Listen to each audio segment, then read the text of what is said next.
Bonjour, mon nom est Valérie Godu. Dans cette capsule, je vais vous présenter les deux principaux temps du présent en anglais. Vous pouvez suivre sur les feuilles papier que vous avez dans le guide de normes anglaises et de grammaire que je vous ai déjà distribué en classe et je vous invite fortement à prendre des notes ou à arrêter la vidéo si jamais vous ne comprenez pas. Vous pouvez toujours réécouter des bouts de vidéo autant que vous le désirez de façon à bien comprendre la matière. En anglais, on a donc deux temps pour un temps en français. C'est-à-dire qu'en français, on utilise le présent de l'indicatif pour toute action qui va se passer au présent. On a les exemples « Je marche dans le parc »,« Chaque jour, tu marches jusqu'à l'école »,« Nous regardons cette vidéo »,« Elle travaille au centre-ville ». Donc, marche, marche, regardons et travaille sont tous conjugués au présent de l'indicatif. En anglais, ce sera différent. C'est-à-dire que le présent de l'indicatif va devenir soit le simple present ou le present progressive, qu'on appelle aussi present continuous. Pour le simple present, on va l'utiliser quand on parle d'une habitude, d'une routine ou de faits qui ne changent pas. Par exemple, dans les habitudes, I always bite my nails when I'm nervous. Donc, je me ronge toujours les ongles quand je suis nerveuse. C'est une habitude. J'utilise donc le simple present pour conjuguer bite. Routine. I eat breakfast before I take a shower. Donc, chaque matin, je mange, je déjeune avant de prendre ma douche. C'est ma routine. Des faits. I live in Beauport. Je vis à Beauport. Children like to play. Les enfants aiment jouer. Ce sont des faits. Quand j'ai le présent de l'indicatif et que je veux le transformer au present progressive, c'est dans les cas suivants. Soit que j'ai une action qui est en train de se passer, donc l'action est commencée, mais elle n'est pas terminée, et il ne s'agit pas d'une habitude, ni de la routine, ni d'un fait. C'est aussi pour une situation qui est temporaire, ou encore pour un événement futur. Je vous donne des exemples. Une action en train de se passer. I am talking to my mother right now. Donc, maintenant, en ce moment, je suis en train de parler à ma mère. Une situation temporaire. They are living in their apartment until the house is ready. Ils vivent dans leur appartement en attendant que la maison soit prête. Donc, are living, situation temporaire, j'ai utilisé le present progressive. Pour un événement futur, I am seeing the doctor tomorrow. Donc, je vois mon médecin demain. I am seeing. Si on regarde les phrases que vous aviez au tout début de ma présentation, au présent de l'indicatif, donc je marche dans le parc, chaque jour tu marches jusqu'à l'école, nous regardons cette vidéo, elle travaille au centre-ville, on va regarder de quelle façon on les traduirait vers l'anglais. Je marche dans le parc deviendrait I am walking in the park. On a donc utilisé le present progressive. Pourquoi? Parce que c'est une action qui est en train de se passer. On présume que la personne qui dit « je marche dans le parc » est en train de décrire l'action qu'elle fait dans le présent en ce moment. Si je regarde chaque jour, tu marches jusqu'à l'école. Every day, you walk to school. Walk, c'est du simple present. Pourquoi j'ai utilisé le simple present? Parce qu'il s'agit d'une habitude que j'ai, de ma routine. Donc, je le fais chaque jour. C'est un événement qui revient quotidiennement.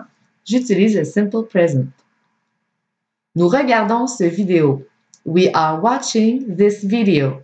Donc, en ce moment, vous êtes en train de regarder la vidéo. Nous sommes en train de regarder la vidéo. C'est le present progressive qu'on utilise en anglais. Elle travaille au centre-ville. They work downtown. Ici, on utilise le simple present. Pourquoi? Parce que c'est un fait. Elles travaillent au centre-ville. C'est aussi leur routine. C'est quelque chose qu'elles font chaque jour. On a donc la différence entre les deux temps en anglais et pourtant en français, on aurait écrit le verbe exactement de la même façon, c'est-à-dire avec le présent de l'indicatif. Il y a une recette à suivre. Donc, comment on fait pour former ces temps de verbe-là en anglais? Pour ce qui est du simple present, on va d'abord mettre le sujet, ensuite le verbe à la forme de base. La forme de base, c'est la forme qu'on a à l'infinitif.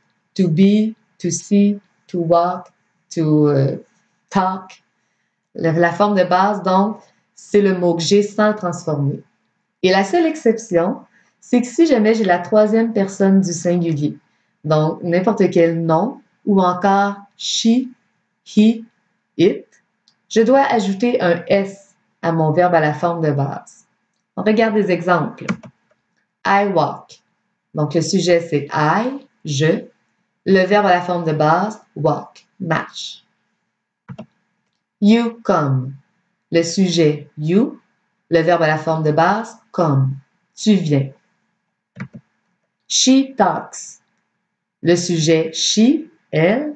Le verbe talk, qui prend un S parce que elle, c'est à la troisième personne du singulier. She talks. We see. Le sujet we, qui veut dire nous. See, qui veut dire voir. Nous voyons. We see. Le simple present, c'est donc assez simple à formuler en anglais. La seule exception, c'est qu'il ne faut jamais oublier de mettre notre S si on a la troisième personne du singulier. Pour ce qui est du present progressive, c'est un petit peu plus complexe dans le sens qu'on va ajouter un auxiliaire. Vous connaissez déjà les auxiliaires en français, l'auxiliaire avoir, l'auxiliaire être. Ce sont des verbes qui nous servent à former des temps complexes lorsqu'on vient à faire de la conjugaison de verbes. Mais en anglais, ça existe aussi. Pour ce qui est du present progressive, on va utiliser l'auxiliaire to be au présent, donc le verbe être, conjugué au présent. J'aurai donc mon sujet, suivi de mon auxiliaire, to be, suivi de mon verbe à la forme ing. Donc, j'ajoute le ing à la fin du verbe. Je regarde les exemples. I am walking. Donc, j'avais I walk au simple present. Au present progressive, mon sujet I. Mon auxiliaire to be au présent, c'est I am. Et mon verbe à la forme ing, walking, j'ai ajouté le ing à la fin.